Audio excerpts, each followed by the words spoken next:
Sud Radio, le 10h midi, mettez-vous d'accord, Christine Bouillot. À 11h10, on commence notre débat et je salue la bande des 4 d'aujourd'hui avec David Marguerite. Bonjour. Bonjour. Vice-président de la région Normandie et président de l'agglomération du Cotentin. Vous êtes arrivé facilement sur la route? Ça va, ça c'est bien en train. Bah voilà. C'était plus simple. C'est ça. Gaëtan Dussaucé, bonjour Gaëtan, porte-parole du Rassemblement National.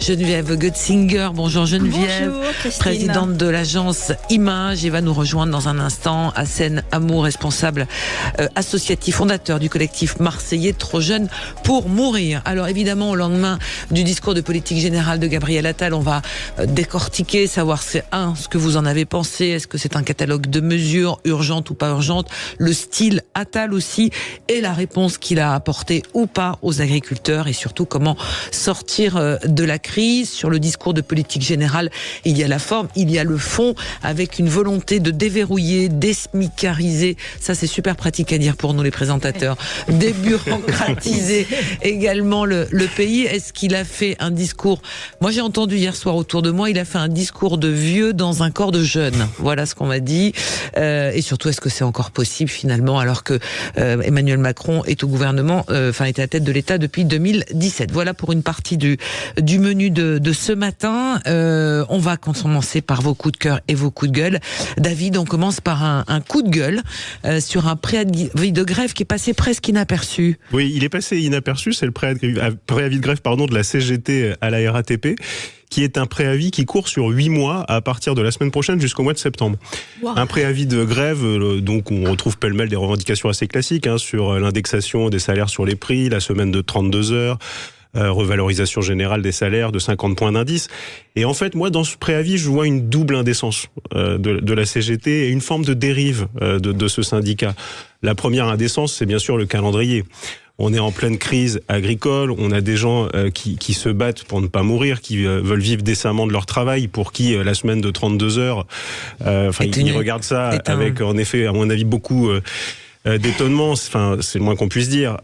Et on a là un appel à la grève à ce moment précis de l'histoire. Je trouve ça pour le moins décalé, surprenant. Et la deuxième indécence, elle est évidemment sur le calendrier, puisqu'on voit bien ce qui est visé derrière. C'est bien sûr les Jeux Olympiques, qui devraient être un moment de fête nationale, un moment où on se retrouve, un moment un peu de fierté.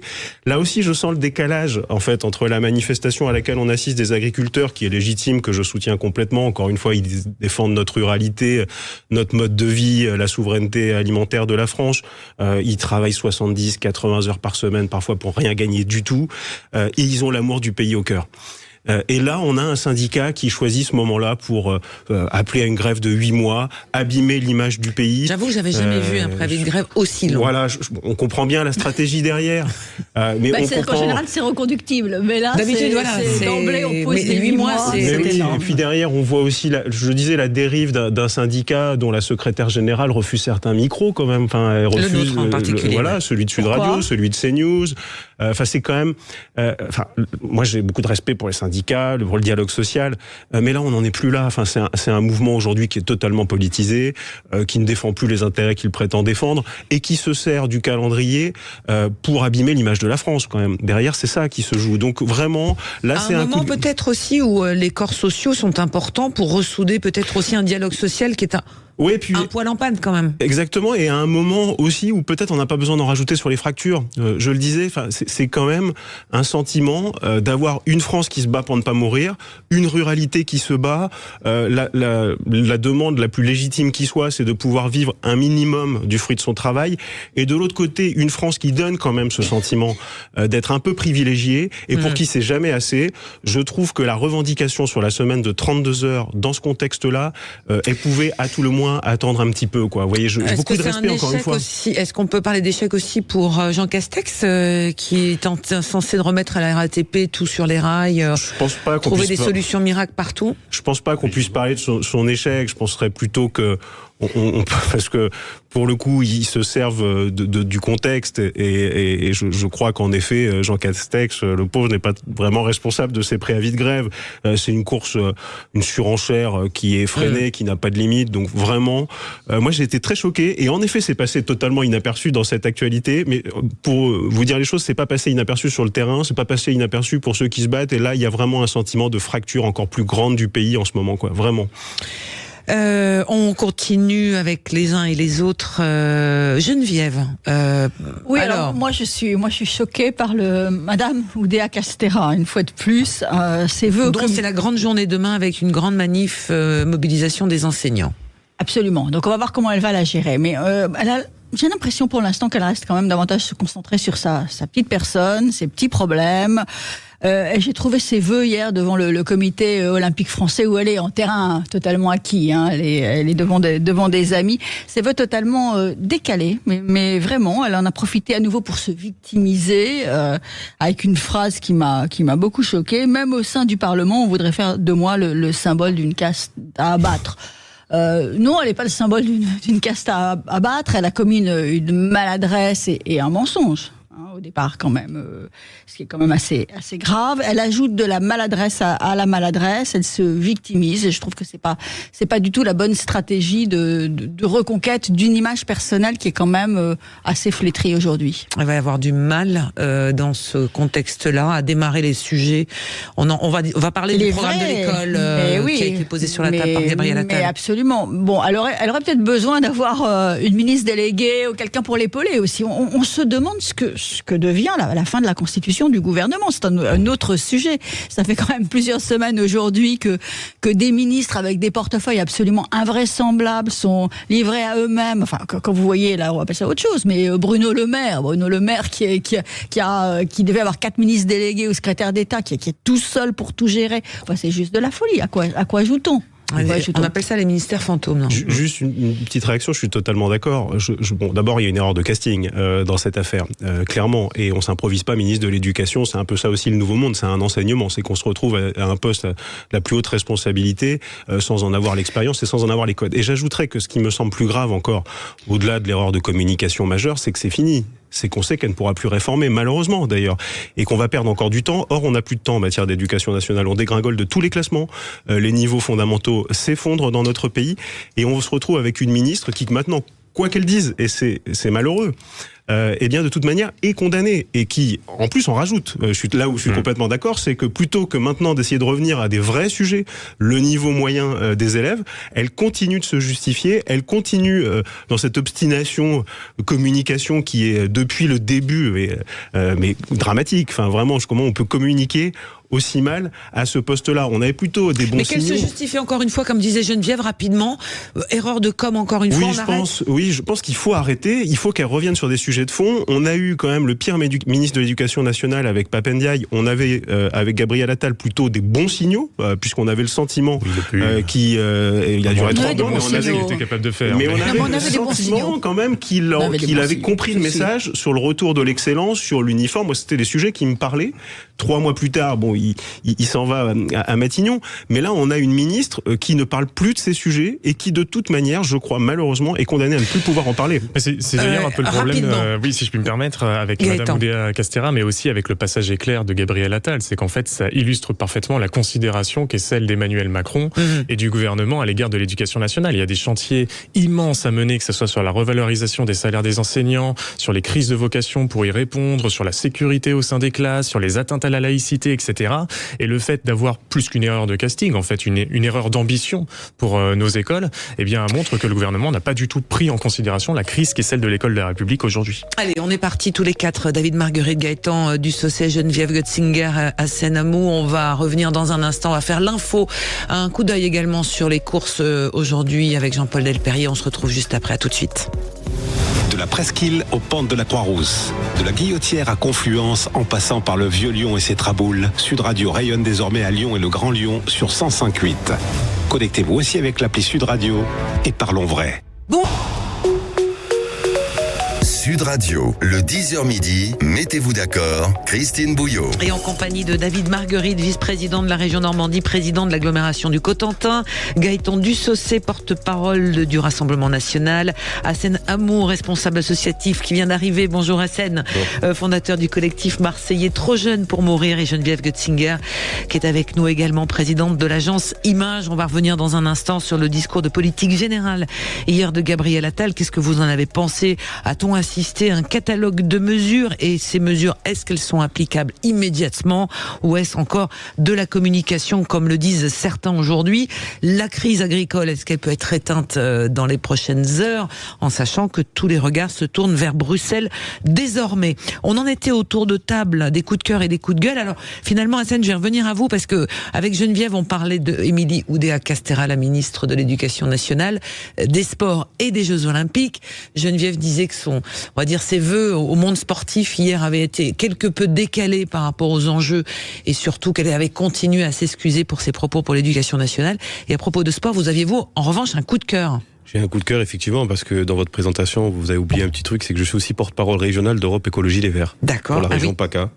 Et donc, hier, j'ai été à la sortie des vœux avec la députée Sabrina Sebaï, qui est rapporteur du rapport sur les fédérations sportives. Oui, qui a été rendu la semaine dernière. Oui. Elle a fait un travail extraordinaire qui a permis de mettre en lumière un certain nombre de pratiques et dérives dans certaines fédérations sportives. Et effectivement, on a eu hier soir une ministre qui a perdu ses nerfs en plein vœu et qui s'en est pris directement à la rapporteure. Donc ça va être ce qui laisse bien sûr présager quelque chose d'intéressant à 14h lors des questions au gouvernement.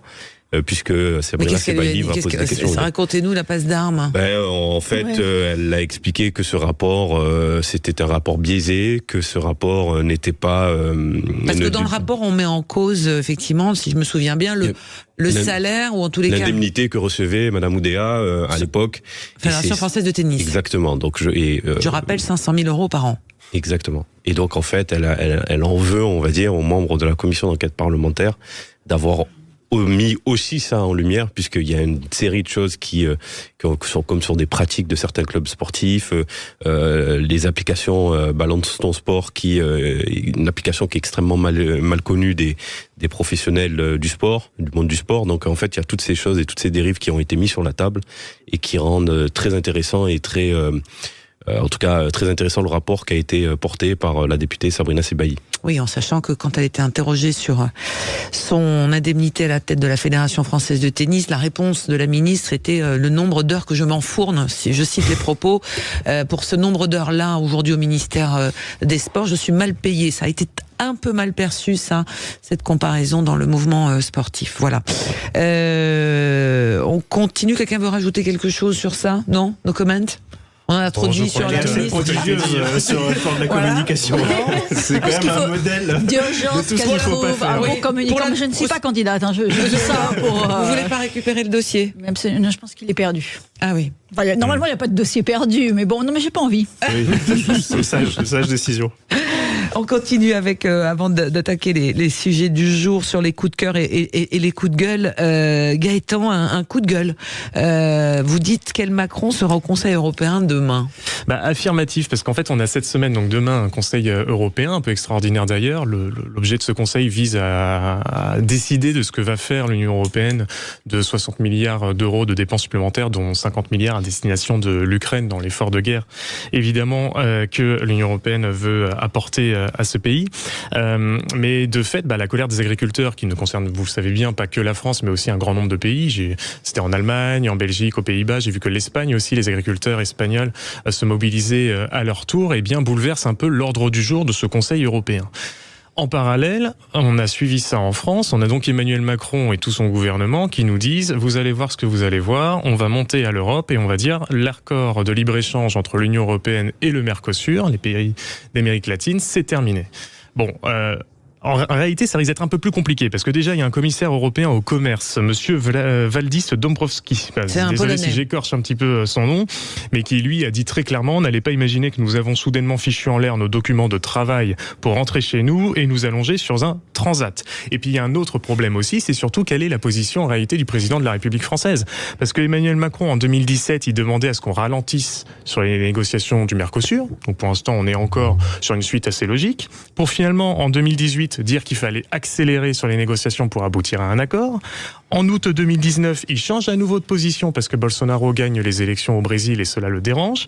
Et en juin 2023, comme Lula est de retour, eh bien à ce moment-là, il dit finalement on peut reprendre les négociations. Donc se pose la question, que va faire véritablement Emmanuel Macron aujourd'hui et est-ce qu'il sera constant dans la position qu'il va tenir pour défendre notre agriculture au sein de l'Union européenne? En sachant que Marc Fesneau, le ministre de l'Agriculture, qui était chez Jean-Jacques Bourdin ce matin sur Sud Radio, a confirmé que la France était un peu seule sur ce dossier, le Mercosur, l'Allemagne veut le signer, les Espagnols veulent le signer. Enfin, Geneviève, on voit très bien que il y a une encore fracture. Une fois, il y a une fracture, notamment entre la France et l'Allemagne. Après, l'Europe, c'est quand même un marqueur fort du quinquennat, enfin des deux quinquennats. Donc bon, l'Europe n'est pas une ennemie des agriculteurs. Elle les a toujours plutôt aidés et soutenus, et les agriculteurs français. Bon, c'est pas vraiment ce que nous disent les agriculteurs français en ce moment et depuis plusieurs mois et plusieurs années. Non, mais c'est vraiment. Enfin, bon, là, ils ont une dent contre la PAC parce que les aides arrivent avec beaucoup de retard. Voilà. Tout à fait. Parce que la PAC en soi n'a pas été une mauvaise chose pour l'agriculture française au fil des ans. On peut pas condamner la PAC. Mais surtout Après, il y a un sujet franco-allemand, effectivement, qui est clair sur le Mercosur. Il y a un sujet sur la jachère aussi qu'il va falloir régler. Enfin, il y a l'Ukraine, absolument, avec notre engagement, heureusement, ferme avec l'Ukraine. Et des contradictions dans tout ça, en fait. Donc, c'est ces contradictions que Emmanuel Macron va devoir essayer de dépasser en trouvant des compromis. Mais enfin, l'Europe, c'est l'art du compromis quand même, depuis toujours. Oui, mais si pour une fois, on avait un gouvernement et Emmanuel Macron qui tentait la cohérence. On peut pas avoir les discours qui sont les siens en France. Le discours de Gabriel Attal hier, moi, qui me va bien sur ce qu'il a dit sur la décroissance, en disant ça suffit maintenant d'imposer la décroissance à nos agriculteurs, et voter dans le même temps des accords au Parlement européen avec à l'unanimité des députés de Renaissance, donc les députés de sa majorité, qui votent des accords de décroissance, notamment sur la mise en jachère de 10% des terres, et qui imposent des quotas de production bio à nos agriculteurs. Donc, à un moment, ça ne peut plus durer. Les agriculteurs, ils entendent ces contradictions, elles sont insupportables, et surtout, il n'y a plus aucune crédibilité aujourd'hui de la parole publique. Je voudrais qu'on fasse le tour de table, Hassen, sur ce sujet-là de la position française à Bruxelles, de ces négociations sur l'Europe de l'agriculture. Porte-parole d'Europe Écologie Les Verts, on fait comment dans toutes ces contradictions ? Pour moi, ce qui est important de dire, c'est qu'effectivement, c'est tout le modèle des agriculteurs qui est aujourd'hui mis à mal. Et la vérité, c'est que cette Europe des normes, le traité de libre-échange pour lequel nous, on a voté contre, toutes ces choses-là ont mis en concurrence directe avec les agriculteurs, avec le monde de l'agriculture. Aujourd'hui, on importe un certain nombre de produits que on consomme, alors qu'on on pourrait les produire en France. Effectivement, il y a la question des terres en jachère, mais toutes ces choses-là, en fait, moi je pense que tout ce que va faire le gouvernement, ça va être extrêmement à la marge de ce qu'il devrait normalement réellement faire sur cette question et sur ce sujet. Et je suis pas sûr que les agriculteurs aujourd'hui, quand on sait que la PAC, sur les 20 milliards qu'on donne à l'Europe, on en récupère 9. Et qu'effectivement, les agriculteurs, dans leur grande et immense majorité, nous disent qu'ils veulent plus vivre de ces aides, qu'ils aimeraient, pour une grande majorité, vivre de leur travail. C'est tout un modèle qu'il faudrait retravailler en réalité, pour qu'enfin nos agriculteurs pourraient voir une perspective nouvelle qui soit cohérente avec ce qu'ils aimeraient faire dans leur métier. Mais est-ce qu'on peut sortir de ces accords de libre-échange ? Parce qu'on voit bien sur le Mercosur, par exemple, que l'Allemagne pousse très fort parce que elle a besoin d'exporter ses voitures, son industrie, sa chimie, et donc c'est du donnant-donnant. On fait du troc, en réalité. Non, mais la réponse est dans votre question. Vous dites l'Allemagne, elle a plutôt intérêt à poursuivre ces accords de libre-échange. Qui gagnent, Bien sûr, non, mais tout à fait. Mais parce qu'en fait, ils ont décidé, l'Union européenne et l'Allemagne ont décidé de faire de l'agriculture la variable d'ajustement et de faire en sorte que ça soit un peu, ce qu'on met dans la balance des négociations pour pouvoir encourager l'industrie allemande sur l'automobile, etc., etc. Nous, c'est pas notre considération, et surtout, nous considérons que les responsables politiques français, ils ont une mission, c'est de défendre les intérêts de la France d'abord. Et ce n'est pas ce que fait Emmanuel Macron et sa majorité, comme on l'a répété maintenant. Il multiplie les accords de libre-échange et il les vote tous. C'était le cas sur le CETA, c'était le cas sur la Nouvelle-Zélande, c'était le cas sur le Chili, encore en commission la semaine dernière à Bruxelles. C'est le cas également sur le Vietnam, qui met une concurrence déloyale contre les pêcheurs, notamment de la façade ouest française. Donc il y a un véritable problème. tous les pays du monde défendent leurs intérêts. Et même, je parlais de l'accord, par exemple, du CETA. Et c'est logique. Oui, mais sauf que la France ne le fait pas. C'est ce qu'on reproche justement à Emmanuel Macron. C'est que tous les pays du monde défendent leurs intérêts, excepté la France d'Emmanuel Macron, ce qui pose évidemment un problème. J'entends votre propos, mais dans ces accords de libre-échange, on exporte aussi du cognac, du champagne, et dans la balance commerciale, ça pèse lourd. Mais sauf qu'en fait, si vous voulez, ces produits sont des produits qui n'ont pas besoin d'accord de libre-échange pour pouvoir être commercialisés et avoir des échanges. C'est faux. Ce n'est pas tous les accords de libre-échange qui régissent pour le coup les échanges commerciaux entre différents pays. Prenez par exemple aujourd'hui l'Union européenne et même la France n'a pas d'accord de libre-échange avec la Corée du Nord et on imagine pourquoi. Et pour autant, nous commercialisons avec la Corée du Nord. Donc nous n'avons pas systématiquement besoin d'un accord de libre-échange pour permettre des échanges commerciaux. C'est important de le rappeler. Mais surtout, encore une fois, j'insiste sur le fait qu'il est important que des dirigeants français défendent les intérêts agricoles, économiques et industriels de la France. Sur le CETA, par exemple, le Canada, alors qu'on a pourtant signé un accord de libre-échange, notamment sur les échanges en termes de sucre issus des filières betteravières, eh bien le CETA, à partir du moment où ils ont considéré qu'il y avait un risque de dumping social sur la production de betteraves canadiennes, ont décidé de réinstaurer, malgré l'accord de libre-échange, des frais de douane et des taxes à leurs frontières sur les produits importés depuis l'Union européenne. Pourquoi ne faisons-nous pas la même chose pour défendre notre agriculture ? Alors, on va se poser la question, est-ce que le conflit des agriculteurs peut durer jusqu'à quand ? Surtout parce que ça commence à peser lourd aussi sur la circulation, mais pas que. On y revient dans un instant sur Sud Radio avec nos 4 débatteurs. À tout de suite. Des Traboules de la Croix-Rousse à Saint-Georges, de la Pardieu au quartier des Pentes, de la place des Jacobins aux rives de la Saône, depuis le sommet de Fourvière, Sud Radio rayonne désormais à Lyon et le Grand Lyon sur 105.8. Connectez-vous aussi avec l'appli Sud Radio et parlons vrai. Bonjour, c'est Daniel Herrero. Sud Radio, la radio du rugby. Amis passionnés de rugby et du 15 de France, préparez-vous bien. Le tournoi des Chevaliers de la Grande Table Ovale va commencer. Les Coqs de France entrent en lice, les premiers contre les Irlandais. Les Français requinqués. Et les Irlandais, encore au sommet de leur art, devraient nous offrir un rugby de horde sauvage avec peut-être quelques fanfares pétaradante. Ce vendredi, 21h, à Marseille, avec François Trio et toute l'équipe. Je vous y invite. On vous y attend. Et c'est sur Sud Radio, évidemment. Sud Radio, le 10h midi, mettez-vous d'accord, Christine Bouillot. Et en compagnie de Geneviève Götzinger, Hassen Amou, Gaëtan Dussaucé, David Marguerite. On est toujours sur le dossier agricole et l'Europe avec cette question jusqu'à quand peut durer effectivement ces barrages qui sont maintenant de plus en plus près de Paris. Alors c'est des barrages qui embête, mais en même temps, ça ne paralyse pas complètement l'économie. On n'est pas dans en termes de mouvement, il y a toujours une forte sympathie populaire autour du mouvement des agriculteurs. Je pense que les agriculteurs ne créent pas on va dire, d'émeutes particulières, quoi. En fait, il n'y a pas de violence autour du mouvement des agriculteurs, et c'est heureux, c'est bien, puisque en fait là, ça permet à ce que les Français s'associent pleinement à leur combat.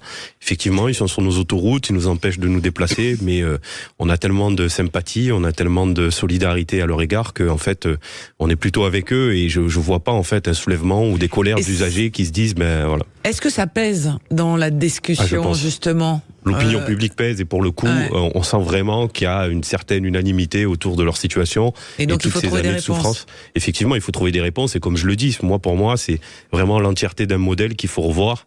Il faut essayer de faire en sorte que maintenant, nos agriculteurs relèvent la tête, mais de manière suffisamment définitive que, voilà, après nous, en région PACA, on a une particularité, c'est que l'agriculture, on la vit pas comme à l'intérieur des terres du pays, ça n'a rien à voir. C'est une autre forme d'agriculture. Il y a quand même des contraintes autour de l'eau, par exemple. Il y a des contraintes. Nous, notre sujet, c'est l'eau. Et les réserves d'eau. Exactement. Mais donc, on n'a pas de grosse unité de production comme on peut l'avoir dans d'autres grandes régions où effectivement il y a des sujets beaucoup plus lourds qu'en région PACA.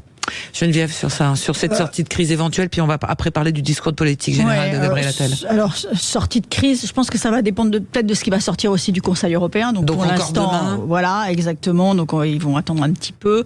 Oui, les agriculteurs sont populaires et c'est normal. Ils nous nourrissent, donc ils ont cette image un peu nourricière qui est forcément sympathique pour les Français. Ils sont forcément populaires. D'ailleurs, on voit bien la manière dont ils sont traités, dont le mouvement est traité par le gouvernement. Ça, c'est aussi une réponse à cette popularité. La manière dont Gérald Darmanin parle d'eux, en termes de comment on assure la sécurité. Et puis tout ça s'inscrit quand même dans un contexte électoral chez eux, un contexte d'élection professionnelle, donc d'une forme de rivalité entre évidemment la coordination rurale et la FNSEA. Parlez bien dans le micro, Geneviève. Et la FNSEA. On sent bien d'ailleurs la Confédération paysanne, le 3e syndicat, est reçu en ce moment par Gabriel Attal. Puis on a le sentiment que c'est un mouvement qui n'est pas comme un autre. On sait que les agriculteurs manifestent pas systématiquement, que là on n'est pas simplement sur de la défense de revendications précises. On est en effet, je suis d'accord, sur la défense d'un modèle et d'une profession qui veut pas mourir, qui joue sa survie. On a le sentiment que ce mouvement, c'est un peu dernier appel avant disparition du modèle français. Et donc c'est la raison pour laquelle je pense la sympathie dans l'opinion elle est durable, que nos concitoyens sont prêts à accepter longtemps les blocages qu'il peut y avoir, et qu'en plus en effet c'est un mouvement qui respecte l'ordre public globalement, où il n'y a pas de dérapage, il n'y a pas de violence, et derrière, je le disais tout à l'heure, on a une profession qui aime son pays et qui veut bien faire, qui veut nourrir les Français. Dans tous les discours qu'on entend, qu'il s'agisse des organisations syndicales ou des discours d'agriculteurs indépendants, on entend toujours l'amour de la ruralité et la volonté de porter haut la voix de son pays. Parce que, j'allais dire, pour tout parti politique confondu aujourd'hui, c'est une crise profonde, et donc les réponses ne peuvent être que immédiates pour pouvoir éteindre l'incendie, et en même temps, il faut trouver des solutions à long terme.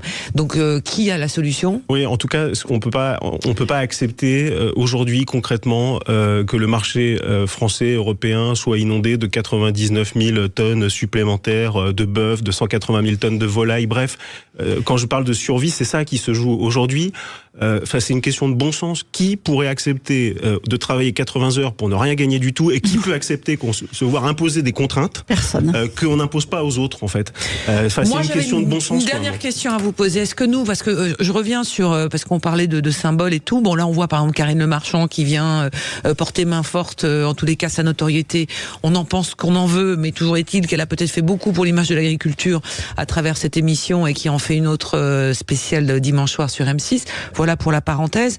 Mais est-ce que aujourd'hui, nous les consommateurs, c'est ce qu'elle a dit, on n'a pas finalement un pouvoir puissant pour soutenir nos agriculteurs? Et ce côté schizophrène, on aime les agriculteurs, on veut avoir des produits courts et des circuits courts à côté de chez soi, et pourtant, je suis désolée de le dire, mais les parkings des supermarchés sont toujours pleins. Oui, mais alors pardon, et on consomme 76% de légumes importés, quoi. La réalité, elle est là, quoi. Oui, mais si on était capable de faire la différence, si vous les consommez pas, du consommateur aussi, si vous les achetez pas, bien sûr. Il y a une vraie responsabilité, et en même temps une question de coût et de pouvoir d'achat. C'est ce que dit Nicolas Chaban, qu'on a reçu, Valérie a reçu la semaine dernière, et qui dit très clairement.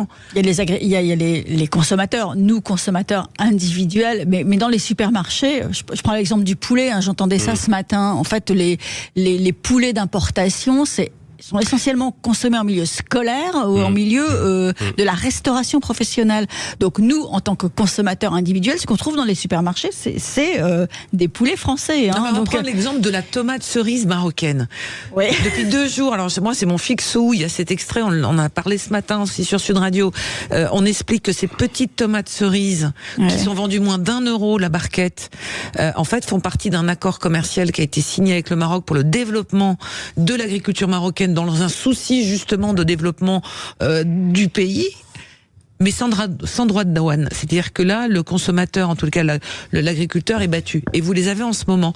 On les achète pour les apéros, les machins, on arrive avec nos barquettes. Non, mais c'est pareil pour un tas d'autres filières. Vous avez de l'ail qui provient du Japon, j'ai cru comprendre. Vous avez aussi la filière des spiritueux, où nous, effectivement, on a de moins en moins de raisins de table. En France, on n'en produit quasiment plus. C'est que du raisin importé.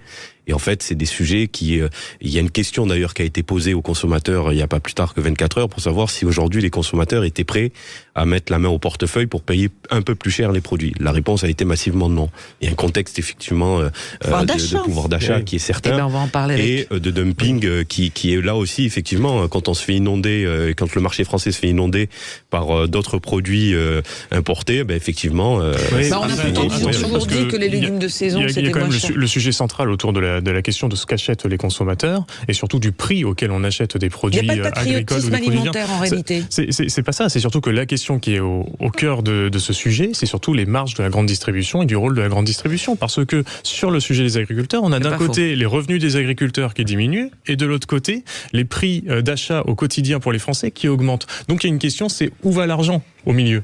Et bien ça va dans tous les intermédiaires qu'il y a autour de la grande distribution, etc. Donc il y a aussi une responsabilité de la part de la grande distribution et donc une responsabilité de la part de l'État de pouvoir assurer, on va dire, une concurrence loyale et assurer des négociations qui soient stables et équilibrées pour permettre de garantir des prix rémunérateurs à nos agriculteurs. David, pour terminer. Et très rapidement, il y a la tarte à la crème habituelle des circuits courts dont on entend parler en permanence, parce qu'en effet, c'est totalement aberrant d'aller chercher à l'autre bout du monde des produits bio, ou prétendus bio, avec un bilan carbone quand ils arrivent dans nos assiettes qui est catastrophique. Mais la réalité aussi, c'est que quand on est une collectivité territoriale, quand on veut nourrir nos enfants dans les cantines, on est soumis à des contraintes sur les marchés publics. Et quand on lance un marché public, c'est pas forcément la meilleure qualité, et le produit local qui va gagner, ça peut être le produit à l'autre bout du monde. Donc il y a aussi dans les mesures globales à prendre de desserrer la contrainte sur les marchés publics et permettre aux collectivités territoriales de pouvoir commander en local des produits proches de soi, qui soient bio ou conventionnels d'ailleurs, mais avec un bilan carbone qui par définition ne sera pas aussi catastrophique, et en mangeant sain et équilibré dans nos assiettes. C'est ce qu'on essaie de faire au quotidien dans nos collectivités, parce qu'on progresse quand même dans les cantines. On arrive à progresser, à trouver des biais et à rapprocher la commande publique des producteurs locaux. Voilà, alors ce sujet est passionnant parce qu'on s'aperçoit effectivement que c'est tellement imbriqué que c'est des sujets à tiroir, comme on dit dans notre jargon. Allez, on est obligé de faire une pause, on se retrouve juste après, on va décortiquer, on va parler de pouvoir d'achat des classes moyennes. Apparemment, Gabriel Attal s'est surtout adressé à elle hier. On va y revenir dans un instant avec vous quatre. À tout de suite. Sud Radio, le 10h midi, mettez-vous d'accord. Christine Bouillot. Sud Radio, le 10h midi, mettez-vous d'accord. Christine Bouillot. En compagnie d'Hassen Amour, responsable associatif, fondateur du collectif marseillais Trop Jeune pour Mourir et porte-parole en région PACA d'Europe Écologie Les Verts. Geneviève Götzinger, présidente de l'agence Image. Gaëtan Dussaucé, porte-parole du Rassemblement National. Et David Marguerite, vice-président de la région Normandie, président de l'agglomération du Cotentin. Alors, avec vous quatre et chacun son tour, votre avis de ce que a été le discours de politique générale de Gabriel Attal. Alors, on était tous très interrogatifs, même si on a déjà un peu perçu, Geneviève, son style. On était un peu habitués, mais là, c'est quand même le grand oral du Premier ministre, le plus jeune. Est-ce ça correspond à sa jeunesse? Alors, d'abord, un mot sur l'ambiance. Moi, j'ai été quand même très surprise par cette heure 20 de brouhaha permanent. Je trouve ça assez symbolique d'une France qui ne s'écoute plus. Moi, ça m'a assez choqué. Le Premier ministre fait une déclaration de politique générale. A priori, on l'écoute. Non, c'est fini ça. Personne n'écoute personne. À ce point, c'est ce que, enfin, pas dans la France de 2024. Donc on ne s'écoute plus dans ce pays. Je trouve ça assez dommage. Après, sur la forme, j'ai trouvé ça assez réussi. Un peu tendu au début. Clairement un peu tendu, un peu ému quand même de passer dans une autre dimension peut-être. Très speed. J'ai rarement entendu quelqu'un parler avec une telle vitesse. Il faut quand même un petit peu s'accrocher, un peu catalogue. Message d'autorité, clairement, sur l'école, sur le travail. Un discours clairement à droite. Un discours clairement de tonalité sarkozyste, aux accents sarkozystes, plus qu'à droite. C'était un petit Nicolas Sarkozy, je trouve, moi. Gabriel Attal hier, un bébé Sarkozy autant qu'un bébé Macron. Compliment. Je ne sais pas si c'est un compliment, chacun le prend pour ce qu'il est. Assez patriote aussi, on n'est pas dans n'importe quel pays, la France c'est la France, nous ne serons jamais une nation qui subit, donc des accents vraiment, clairement, d'autorité et de droite. Même question, Hassen. Oh, mais c'est un brillant orateur, il a été porte-parole du gouvernement, il connaît le mode de communication qui est en tout cas le nouveau mode de communication bien pratiqué par la Macronie. C'est d'ailleurs un peu les bases de son discours, le en même temps de tout. Il y a eu à boire et à manger dans son discours. Il a repris un certain nombre de thèses et voilà, il sait très bien faire ça, quoi. Il sait très bien faire ça bon, allez, pour une note positive, c'est que oui, Premier ministre a 34 ans, et ça, c'est quelque chose de nouveau aussi dans notre pays. Donc, je pense que voilà, il est talentueux. Après, il a toujours pas de majorité à l'Assemblée nationale, et on se demande toujours comment est-ce qu'en 3 ans, il va réussir à mettre en œuvre son long discours et ses longues propositions qu'il a faites hier à l'Assemblée nationale. Mais convaincu, où on se dit, il y a un tel catalogue de mesures que maintenant, le plus dur commence finalement. C'est joli d'annoncer des mesures, mais il faut les mettre en musique. C'est que c'est tout le problème de la Macronie, c'est que ce sont des excellents communicants. Mais dans excellent, les faits, Oudéa Castéra, on parle je veux dire, Geneviève, elle a écrit un livre. Oui, non, après, il y a toujours, mais malheureusement, mais dans l'ensemble, ils sont plutôt bons. On peut dire que ce sont des ministres de terrain aussi, parce que je regardais un peu les déplacements du ministre de la Justice. C'est l'un des ministres de la Justice qui se déplace le plus. Je veux dire, ils ont un peu révolutionné, un petit peu. Ils ont dépoussiéré tout ça. Exactement. Bon, de votre côté.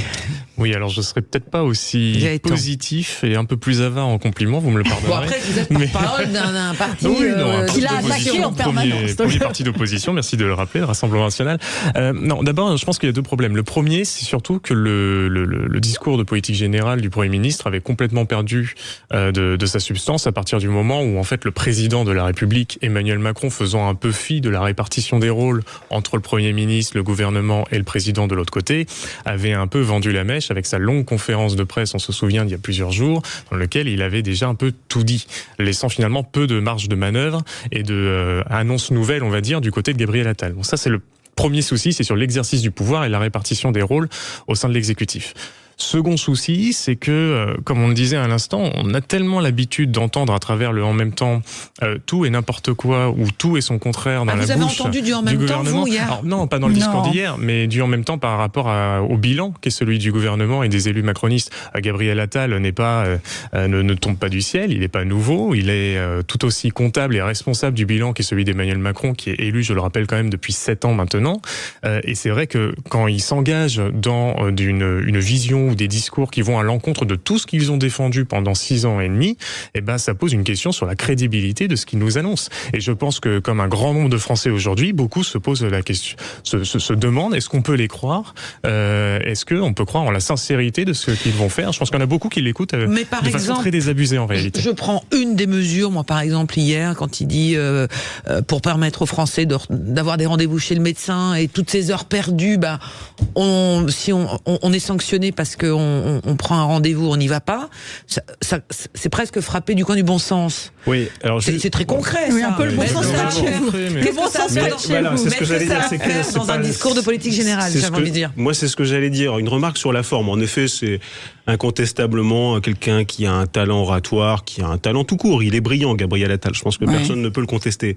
Maintenant, dans l'ancien monde, un discours de politique générale, c'était un cap, une vision pour la France. Un discours de politique générale, c'est Jacques Chaban-Delmas, c'est la Nouvelle Société, c'est François Fillon avec quelques mesures, c'est même Lionel Jospin. Bref, c'est un cap qui nous permet de nous projeter, et c'est en aucun cas un catalogue de mesurettes. Celle-là est une mesure, moi, qui me va bien, mais c'est pas la place et le rôle d'un discours de politique générale que d'annoncer ce catalogue des mesures. Alors, en effet, là où je suis d'accord, c'est que de toute manière, le président de la République lui a complètement siphonné de son discours de politique générale lors de sa conférence de presse, et il est sous contrôle. Il est un peu traité comme un collaborateur et non comme un Premier ministre, ce qui d'ailleurs a une continuité dans la pratique d'Emmanuel Macron. Maintenant, sur le fond, ça n'a pas commencé avec lui. Non, ça n'a pas commencé avec lui, je le concède.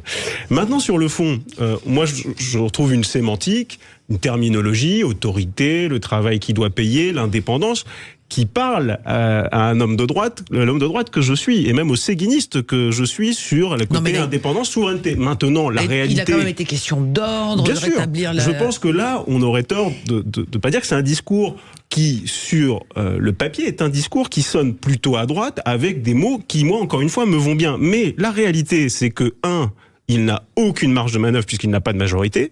Il n'a pas de marge de manœuvre puisqu'il n'y a plus d'argent pour financer ses politiques, il n'y a aucun mot hier sur la réforme de l'État, quand même aucun mot.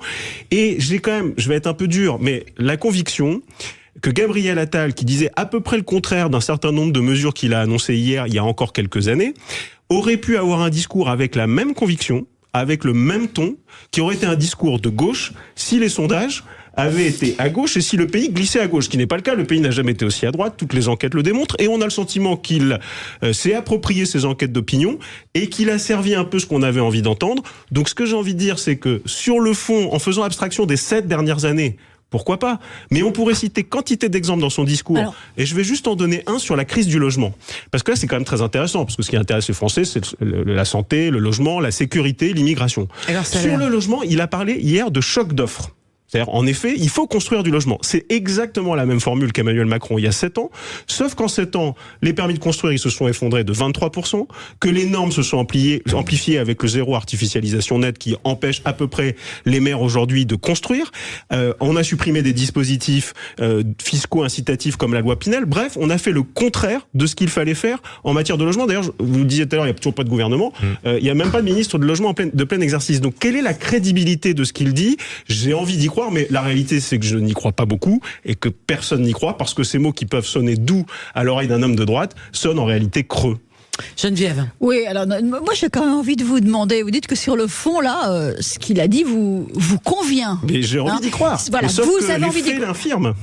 Les faits, on va voir. Mais vous dites j'ai envie d'y croire et il n'a pas de majorité. Mais qu'est-ce qui vous empêche de rejoindre cette majorité et finalement de créer une majorité si vous estimez qu'en rejoignant la majorité, ça permettra d'appliquer des mesures qui vous semblent bonnes? Parce que, si vous voulez, alors c'est une très bonne question à laquelle je vais répondre avec beaucoup de plaisir. Parce que vous voyez, je fais partie de ceux qui sont fidèles à leurs convictions, qui croient à un certain nombre de principes. Mais on est en réalité très différents parce que la politique d'Emmanuel Macron depuis 6 ou 7 ans est une politique qui navigue à vue, qui, il y a un mois encore, a démontré sur l'immigration que c'était une politique de faux semblants. Aujourd'hui, tout le monde le sait, il n'y a plus rien à attendre de cette majorité qui a fait semblant de négocier un accord qui pouvait paraître un peu plus ferme sur les questions migratoires. Et Emmanuel Macron, il a promulgué une loi sur l'immigration alors qu'il lui suffisait de reprendre les mesures qui ont été censurées, non pas sur le fond, mais sur la forme, pour dire, là oui, j'ai entendu le message et je vais faire une politique d'immigration que les Français attendent, c'est-à-dire un contrôle des flux migratoires. Il ne l'a pas fait parce qu'on est en pleine duplicité. Donc en réalité, il n'y a aucun accord possible avec une politique qui va à l'encontre de ce que les Républicains, la droite, le centre disent depuis des années. Et encore une fois, j'ai cité le logement, je pourrais citer l'énergie. Mais pourtant, il y avait bien eu un accord de compromis en commission mixte paritaire. Et cet accord de compromis, qui était en réalité l'accord sur le texte des Républicains du Sénat, est un accord qui a été trahi dès lors que le président de la République saisissait lui-même le Conseil constitutionnel aux fins de censure. Et encore une fois, la censure, elle ne se fait pas pour l'essentiel sur le fond, mais sur la forme. C'est-à-dire que les principes sont constitutionnels. Le Conseil a courageusement trouvé le moyen des cavaliers législatifs pour écarter une grande partie du texte qui est en l'occurrence le texte DLR. Donc il suffisait de reprendre ce texte, de le faire voter de nouveau dans un texte cohérent, et ça passait. Et c'était un signe, en effet, un signal qui était envoyé aux électeurs de la droite et du centre et aux électeurs de façon générale, aux Français, qui à une très large majorité attendaient ces mesures. Bref, pourquoi il n'y aura pas d'accord ? Parce qu'on est sur un gouvernement qui pratique la duplicité, le en même temps et en effet le tout et son contraire, et qui, en réalité, au-delà des mots et au-delà de la volonté de plaire, a l'incapacité à faire. Bon, ma chère Geneviève, pour l'instant, pas de ralliement. Plus que jamais dans l'opposition. Voilà. Allez, je vous propose, on va s'arrêter comme ça, on fait la pause tout de suite, la dernière, avant d'attaquer la dernière ligne droite. On va peut-être rentrer un peu dans les détails aussi de ce qui a été, quand on parle de désmicariser le pays, débureaucratisé. Mon Dieu que c'est difficile à dire pour nous. Déverrouiller, voilà, tous ces mots-là. Est-ce que effectivement la France a besoin d'être à ce point débloquée pour aller mieux ? À tout de suite. Sud Radio, le 10h midi, mettez-vous d'accord. Christine Bouillot. La montagne et le ski, vous en manquez ? Direction les Pyrénées en Béarn et Pays Basque. Découvrez en station les nouveautés et profitez d'une multitude d'activités et de bons plans. Pour votre séjour, optez pour des hébergements de charme avec Gîtes de France 64. Dévalez les pistes, profitez de grands espaces, du terroir et de l'air pur avec Gîtes de France 64 et Béarn Pyrénées Tourisme. Sud Radio, le 10h midi, mettez-vous d'accord, Christine Bouillot. Toujours en compagnie d'Hassane Hamou, Geneviève Götzinger, Gaëtan Dussaucé, David Marguerite. Alors, après avoir décortiqué déjà un tout petit peu ce qu'il y avait dans le discours de politique générale de Gabriel Attal, on va rentrer dans dans quelques-uns des détails, parce qu'il y a quand même quelques sujets aujourd'hui. Il y a un catalogue de décisions et d'annonces sur le travail, sur l'impôt, sur l'agriculture évidemment, sur l'écologie, le logement, la santé, l'éducation, encore la justice. Mais ce qui est revenu, c'est que le Premier ministre souhaite débureaucratiser, déverrouiller et surtout désmicardiser. Voilà, c'est ça qu'il faut dire, parce que j'ai du mal à le dire, ce mot.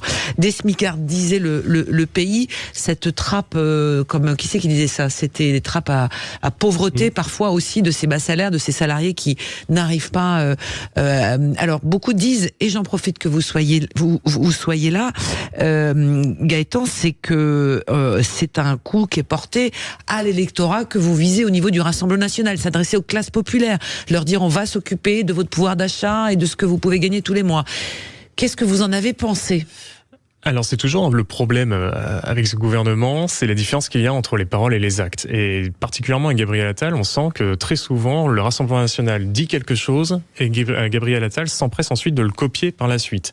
Seule chose qui compte derrière, c'est de savoir quelles sont les véritables actions. Bah oui, il y a un peu de piège. Il y a quand même une situation actuelle. Le bilan d'Emmanuel Macron depuis 2017, c'est quand même la paupérisation, l'entrée sous le seuil de pauvreté de plus de 500 000 Français en l'espace de 6 ans et demi. C'est considérable. On n'a jamais connu une vague de précarisation et de paupérisation aussi importante que sous Emmanuel Macron. Donc derrière cette idée, moi je veux bien, on va regarder un peu ce qu'il y a dedans et on verra au cas par cas, mais c'est quand même un peu fort de café d'avoir un Premier ministre qui d'un côté nous parle de désmicardisation, alors que la première mesure qu'il a prise en tant que Premier ministre, en tant que nouveau Premier ministre de ce gouvernement, c'était la hausse des tarifs de l'électricité à 10% demain au 1er février 2024. Hausse auquel va suivre une nouvelle hausse sur les tarifs du gaz en juillet prochain et une nouvelle hausse à nouveau l'année prochaine. Donc si vous voulez, c'est un peu compliqué de dire d'un côté, on va essayer de vous donner plus d'argent d'un côté pour finalement le récupérer de l'autre main en augmentant les taxes et les impôts, les prélèvements ou tout simplement sur l'explosion des prix de la vie au quotidien. Vous dites comme LFI que c'est une attaque aux pauvres, aux smicards, comme une guerre aux pauvres, dit exactement Jean-Luc Mélenchon. Oui, je ne sais pas si je reprendrai les termes de Jean-Luc Mélenchon qui, on va dire, n'est pas le plus modéré en général en termes de débat politique.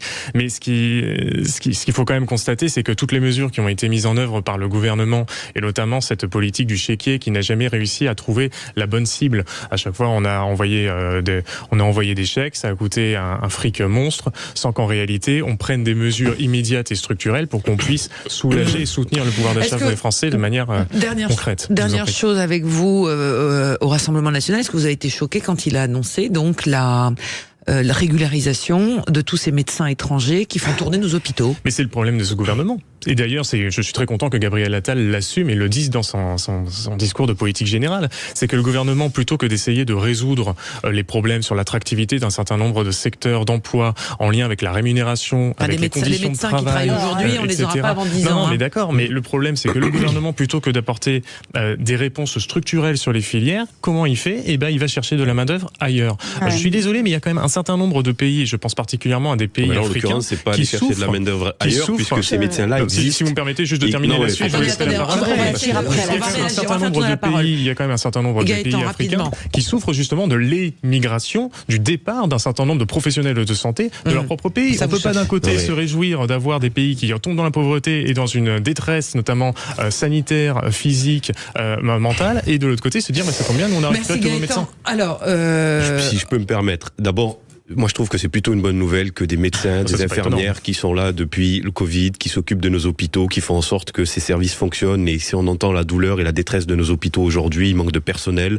On est bien heureux et bien content que, y compris dans des zones blanches dépourvues de médecins, on ait des médecins étrangers qui aujourd'hui fassent le taf et soient là. Et d'ailleurs, leurs collègues, les grands professeurs de nos hôpitaux, sont plutôt aussi désolés qu'on ait tardé à les régulariser parce que ces gens-là sont utiles à la nation, ont une véritable place. Et c'est là où est-ce qu'en fait, votre discours est totalement injuste et ne prend pas la mesure humaine du problème. Donc en fait, effectivement, les médecins qui vont être formés ne seront pas opérationnels au moins avant 6-7 ans. Donc ça va être très compliqué pour vous de tenir ce discours. Et quand bien même, dans 6-7 ans, on aurait des médecins formés, ils ne seraient pas en nombre suffisant pour pouvoir subvenir aux besoins que nos hôpitaux ont aujourd'hui. Donc déjà, ça c'est le premier élément. Deuxième élément, effectivement, comme le RN, je vous ai laissé parler, donc si vous pouvez me laisser faire avoir la même politesse.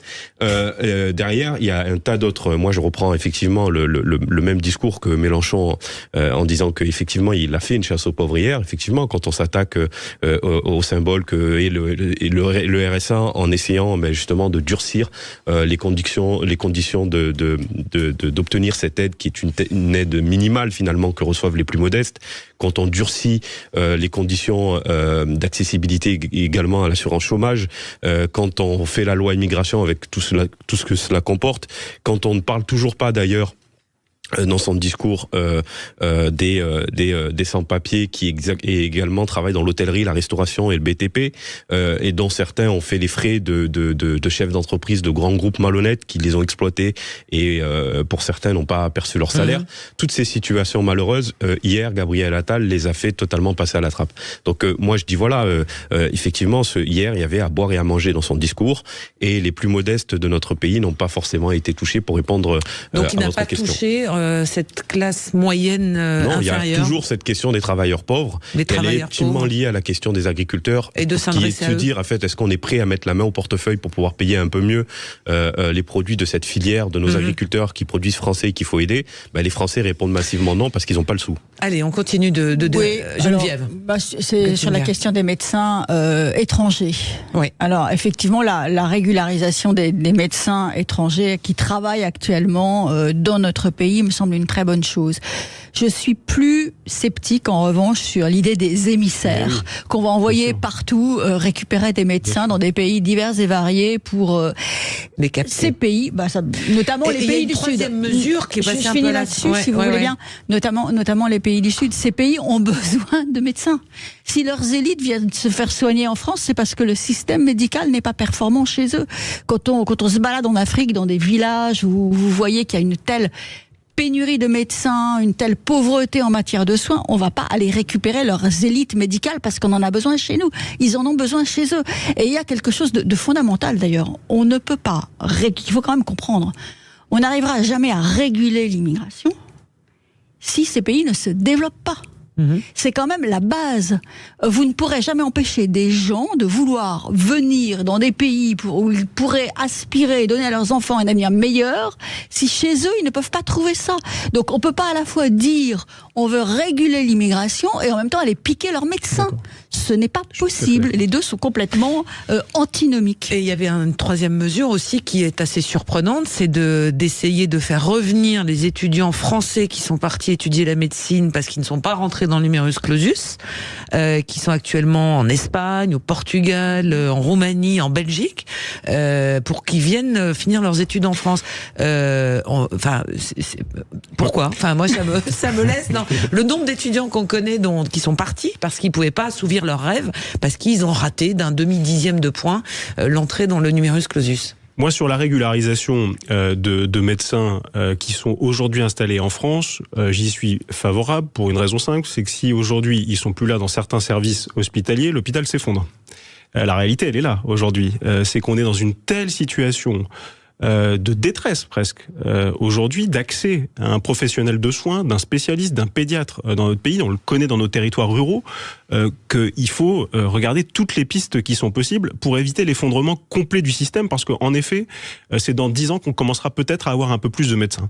J'ai été très choqué comme Geneviève par la mesure sur l'émissaire, parce que en effet, se dire je vais aller dépouiller les autres pays de leurs médecins, d'ailleurs assez surpris que personne ne semble l'avoir relevé, mais pour le coup là c'est parfaitement choquant.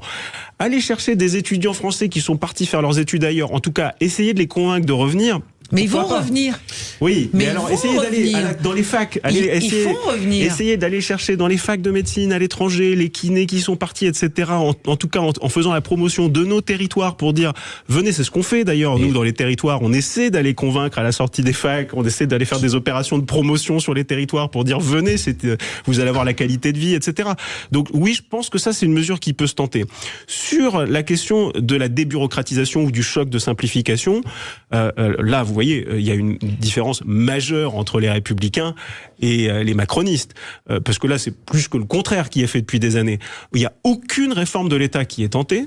Jamais le pays n'a été aussi concentré. C'est-à-dire qu'on a une reconcentration massive du pouvoir. On asphyxie les collectivités territoriales où le bon sens des décisions quotidiennes peut s'appliquer avec une certaine rapidité. Ce qu'il faut, c'est un transfert massif de compétences vers les collectivités. En tout cas, une clarification des compétences et que l'État s'occupe de ce pourquoi il est fait. Le régalien, la santé, la sécurité, l'immigration et qu'il laisse les collectivités se débrouiller. Et puis enfin, sur la désmicardisation où, oui, je suis d'accord avec les mesures qui consistent à valoriser valoriser plus le travail que l'assistanat, et qu'en effet, c'est pas la politique du carnet de chèques qui aujourd'hui règle le problème. Dernière chose et dernier mot, Hassen, 20 secondes. 20 secondes, mais souvenons-nous du discours qui est un discours ancien de celui de Nicolas Sarkozy qui parlait d'immigration choisie, ce que fait déjà le Canada. Moi, il n'y a rien qui me surprend. Alors ça peut nous surprendre de se dire, d'abord, il n'y a pas que des médecins qui viennent d'Afrique en France. Deuxièmement, c'est ce que fait le Canada, c'est ce que font les États-Unis. Ils font en fonction de leurs besoins sur le territoire. Et c'est une thèse qui a longtemps été défendue par votre famille politique et parfois par l'extrême droite. Donc ça me surprend aujourd'hui que vous soyez contre. Je ne suis pas contre l'immigration choisie. Bon, on y reviendra demain. Là, c'est l'heure du journal. Merci à tous les quatre. Très très belle journée dans un instant et après l'info. C'est André Marcoff qui sera là jusqu'à 14h. Très bonne journée, bon appétit. De Marseille à Bordeaux, de Montpellier à Paris ou à Toulouse, Sud Radio, Parlons Vrai arrive dans le joyau de la région Auvergne-Rhône-Alpes.